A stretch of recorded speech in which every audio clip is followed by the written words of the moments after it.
The first snow fell over the Volga like ashes from a dying world. The wind howled through shattered windows, carrying the distant echoes of explosions, the muffled cries of children, the metallic click of bayonets being fixed in haste. The city of Stalingrad, once loud and alive, had become an open wound upon the Russian earth, a pulsating scar where steel and blood met in silence. On the horizon, the flames of ruined factories painted the sky in tones of copper and smoke. The air reeked of burned oil and charred flesh. Every street corner was a labyrinth of broken bricks and frozen bodies. Every shadow could be an enemy, an ally, or the ghost of someone who no longer existed. The Germans had come believing they were marching toward final victory. The city that bore Stalin's name was the symbolic trophy of an empire that dreamed of eternity. But beneath that name hid something deeper than stone and streets, a spirit that refused to die. And as the German tanks rumbled forward, heavy and confident, something invisible began to rise against them. Not merely armies, but time itself, the silent will of the earth to endure. In the early days, the Luftwaffe turned Stalingrad into a burning wasteland. Relentless bombardments erased entire districts.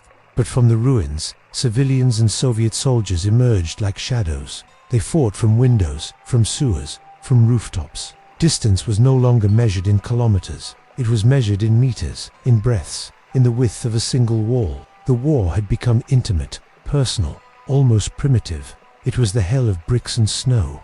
The German generals believed the resistance would soon collapse. But Stalingrad was not a city. It was a living organism. Every ruin hid a machine gun nest. Every shattered wall concealed a sniper. Every basement became a small sanctuary of defiance. The Red Army fought as if the ground itself remembered, and in a way it did. Every brick was a memory, every wound a vow. As the Germans pushed forward, the cold began to seep into their bones. Autumn gave way to winter, and the landscape turned to glass. Hunger crawled through the trenches. Supplies dwindled, communication lines broke, and for the first time, the men of the Wehrmacht began to feel fear, not of the enemy, but of the void. The silence between bombardments, the hollow stare of fallen comrades, that strange, wordless realization that somewhere, unseen, fate had changed sides. In Berlin, voices still spoke of victory. On the reports, Stalingrad was described as almost taken, but inside the city, truth had a different sound, the shuffle of feet through filthy snow, soldiers seeking shelter in gutted factories, officers staring at maps that no longer made sense. The air smelled of gunpowder, cold soup, and despair. It was the slow dissolution of an army that had once believed itself immortal. On the Soviet side, they were waiting. Deep within the shadows of command, something greater was being prepared. A trap no one thought possible. Operation Uranus. A pincer movement that would close around the German forces inside the city. It was a game of chess played with human lives and borrowed hope. Marshal Zhukov knew that victory would not come through weapons alone, but through patience. While the Germans fought for ruins, the Soviets fought for time. Then winter struck with full fury.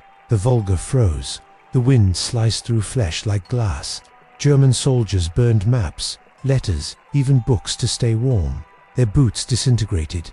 Their faces hardened into masks of ice. Canned food, the last relic of a civilized world, became treasure.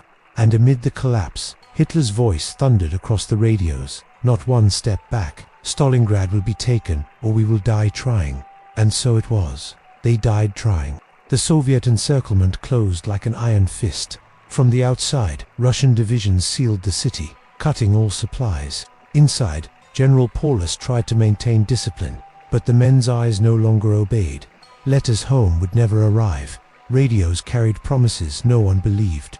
In the skies, Soviet aircraft ruled, while the invincible army slowly became a wandering mass of ghosts. There were attempts to break the siege. There were plans, prayers, commands. But Stalingrad was no longer a battlefield. It had become a frozen prison, a collective tomb.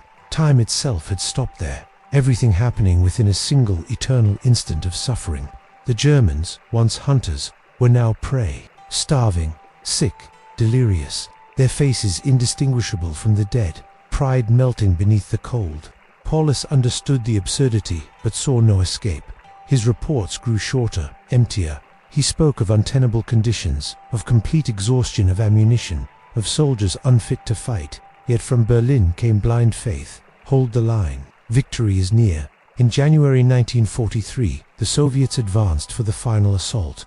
The siege tightened block by block, house by house, basement by basement. Every meter taken cost dozens of lives. Yet the German resistance persisted, a hollow, stubborn echo of a fading empire. The fighting became almost silent. Scattered gunfire, muffled screams, the crack of collapsing walls. And then, the end. Paulus was captured.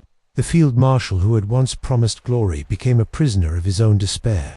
When the Soviet flag was raised over the ruins, Stalingrad no longer existed as a city. It was a skeleton covered in snow. The few civilians left wandered like sleepwalkers. The air tasted of smoke and iron. But in that silence after battle, something greater stirred, the turning of the tide. The empire that had marched eastward now began its long retreat into the abyss. Stalingrad was not merely a defeat. It was the breaking of a myth, and with it, the soul of an empire.